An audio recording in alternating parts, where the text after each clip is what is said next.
नमस्कार और स्वागत है अल्ट्रा 10वीं में। आज हम पढ़ने जा रहे हैं फिजिक्स का चैप्टर 5। अच्छा, कभी सोचा है कि बिजली और चुंबक, ये दोनों चीजें जो इतनी अलग लगती हैं, वो असल में एक ही कहानी के दो हिस्से हैं। ये एक ऐसा कनेक्शन है जिसने हमारी दुनिया को हमेशा हमेशा के लिए बदल दिया। और मजे की बात यह है कि ये कोई बहुत पुरानी खोज भी नहीं है। तो ये सवाल सिर्फ एक तार का नहीं, ये सवाल हमारी पूरी मॉडर्न लाइफ का है। और इसका जवाब वो छिपा है एक आकस्मिक खोज में और उसके बाद हुई 200 सालों की जबरदस्त इंजीनियरिंग में। तो चलिए इस राज से पर्दा उठाते हैं। तो आज का हमारा सफर कुछ ऐसा रहेगा। हम शुरू करेंगे एक कंपास की सुई की एक छोटी सी हलचल से और पहुंचेंगे उस बिजली तक जो आज हमारे घरों में दौड़ रही है। तो कहानी शुरू होती है 19वीं सदी की शुरुआत में, एक बहुत ही मामूली सी ऑब्जर्वेशन से, जिसने साइंस की पूरी दिशा ही बदल कर रख दी। ये विज्ञान के इतिहास का एक, कह सकते हैं, क्रांतिकारी पल था। जरा सोचिए, सदियों से लोग बिजली और चुंबकत्व को दो बिल्कुल अलग रहस्यमयी ताकतें मानते थे, और फिर अचानक एक ही पल में ये साबित हो गया कि ये तो एक ही सिक्के के दो पहलू हैं। मतलब जब भी किसी तार में करंट दौड़ता है, वो अपने चारों ओर एक अदृश्य चुंबकीय क्षेत्र बना लेता है। तो सवाल ये उठता है कि ये जो अदृश्य चुंबकीय क्षेत्र है, ये आखिर दिखता कैसा है? ऑर्स्टेड की इस खोज के बाद वैज्ञानिक इसी काम में लग गए कि इस अदृश्य शक्ति को देखा जाए, इसका एक नक्शा बनाया जाए। यहाँ पर फर्क साफ साफ नजर आता है। बाईं तरफ देखिए, ये एक साधारण छड़ चुंबक का जाना पहचाना पैटर्न है, जिसमें चुंबकीय रेखाएं एक ध्रुव से निकलकर दूसरे में जाती हैं। लेकिन अब दाईं तरफ देखिए, जब तार में करंट बहता है तो पैटर्न बिल्कुल अलग होता है। तार के चारों ओर गोल घेरे, जिन्हें हम संकेंद्रित वृत्त कहते हैं। ठीक है, तो ये तो समझ आ गया कि घेरे बनते हैं, पर इन गोल घेरों की दिशा क्या होगी? घड़ी की सुई की दिशा में या उसके उल्टी दिशा में? इसका पता लगाने के लिए एक बहुत ही आसान लेकिन बहुत शक्तिशाली नियम है। इसे हम कहते हैं दक्षिण हस्त अंगुष्ठ नियम। करना बस इतना है कि अपने दाहिने हाथ में तार को ऐसे पकड़िए कि आपका अंगूठा करंट की दिशा में हो। अब आपकी उंगलियां जिस दिशा में मुड़ेंगी, वही चुंबकीय क्षेत्र की दिशा होगी। बस इतना आसान सा नियम, और ये हमें किसी भी सीधे तार के चारों ओर चुंबकीय क्षेत्र की दिशा बिल्कुल सटीक तरीके से बता देता है। ये इस नई शक्ति को समझने के लिए एक बहुत ही जरूरी टूल बन गया। तो जब वैज्ञानिकों को ये समझ आ गया कि बिजली से चुंबक बनाया जा सकता है, तो अगला सवाल जाहिर था, क्या हम इस असर को और ज्यादा मजबूत बना सकते हैं? और क्या हम इसे अपनी मर्जी से कंट्रोल कर सकते हैं? तो इस असर को बढ़ाने का पहला तरीका था सीधे तार को एक गोल लूप में मोड़ देना। सोच के देखिए, जब आप एक तार को गोल घुमा देते हैं तो उसकी सारी चुंबकीय शक्ति उसके सेंटर में इकट्ठा होने लगती है। ठीक वैसे ही ऐसा करने से चुंबकीय क्षेत्र की रेखाएं लूप के केंद्र में जमा हो जाती हैं और वहां पर फील्ड काफी मजबूत हो जाता है।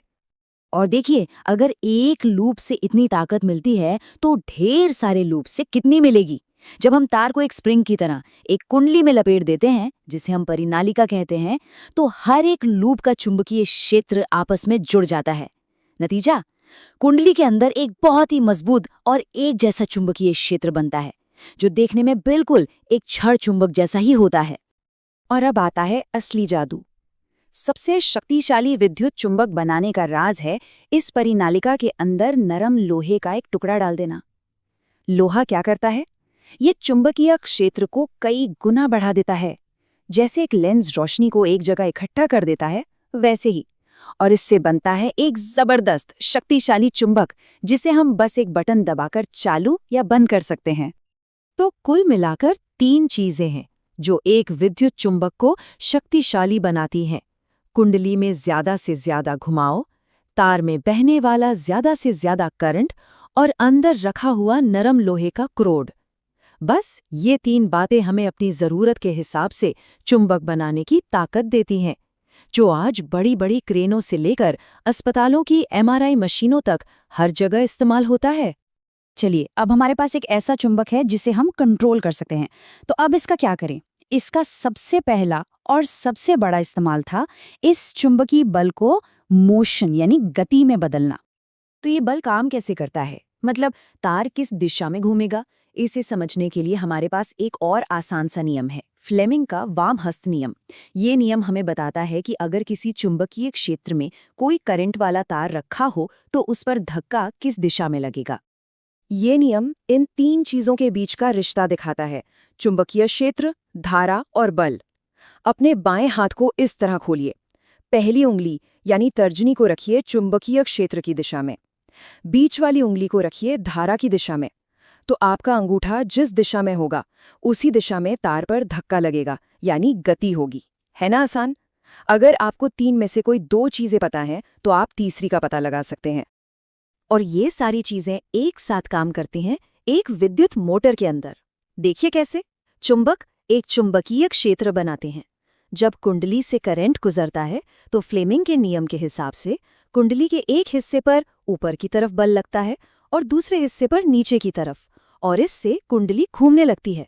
लेकिन असली कमाल है विभक्त वलय का। हर आधे चक्कर के बाद ये वलय करंट की दिशा को पलट देते हैं। इससे बल भी पलट जाता है और कुंडली एक ही दिशा में लगातार घूमती रहती है। यहाँ से एक बहुत ही जबरदस्त आइडिया सामने आता है। अगर बिजली और चुंबक मिलकर गति पैदा कर सकते हैं तो क्या इसका उल्टा भी हो सकता है? क्या गति और चुंबक मिलकर बिजली पैदा कर सकते हैं? जी हाँ, बिल्कुल।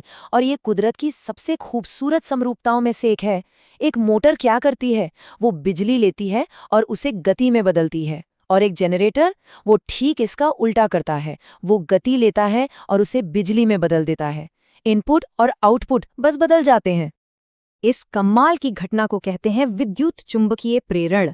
महान वैज्ञानिक माइकल फैराडे ने ये खोज की थी। उन्होंने पाया कि आप एक तार में बिना उसे छुए भी बिजली पैदा कर सकते हैं। कैसे? बस तार के पास एक चुंबक को हिलाइए या चुंबक के पास तार को घुमाइए। जब तक चुंबकीय क्षेत्र बदलता रहेगा, तार में करंट बहता रहेगा। और यही वो सिद्धांत है जिस पर आज दुनिया के लगभग सारे बिजली घर काम करते हैं। तो चलिए अब इन सभी वैज्ञानिक सिद्धांतों को जोड़ते हैं उस बिजली से जो हम रोज अपने घरों में इस्तेमाल करते हैं। अच्छा, अब ये जो बिजली जनरेटर से बनती है वो आम तौर पर होती है प्रत्यावर्ती धारा यानी एसी। इसमें क्या होता है कि करंट लगातार अपनी दिशा बदलता रहता है, आगे पीछे। ये बैटरी से मिलने वाली दिष्ट धारा यानी डीसी से बिल्कुल अलग है। डीसी हमेशा एक ही दिशा में बहता है, जैसे एक सीधी सड़क पर ट्रैफिक। हमारे घरों में जो बिजली आती है वो एसी होती है। तो जब हम अपने घर की दीवार में कोई प्लग लगाते हैं तो उसके पीछे यही पूरी भौतिकी काम कर रही होती है। हमारे घरों में आती है 220 वोल्ट की बिजली। इसकी आवृत्ति होती है 50 हर्ट्ज। इसका मतलब है कि करंट 1 सेकंड में 50 बार अपनी दिशा बदलता है। और सुरक्षा के लिए 3 तार होते हैं, एक विद्युतमय, एक उदासीन और एक भूसंपर्क तार। तो ओरस्टेड की एक छोटी सी कंपास की सुई से लेकर आज के वैश्विक पावर ग्रिड तक का ये सफर इंसान की सोच और उसकी जिज्ञासा का एक शानदार सबूत है। और ये हमें सोचने पर मजबूर करता है कि अगला वो कौन सा बड़ा सिद्धांत होगा जो हमारी दुनिया को फिर से बदल कर रख देगा। खैर, अगर आपको ये सारी बातें समझ में आईं और ये आपके लिए फायदेमंद रहा हो तो इस चैनल को लाइक और सब्सक्राइब जरूर करें और नीचे कमेंट्स में हमें बताइएगा कि ये जानकारी आपकी किस तरह काम आई।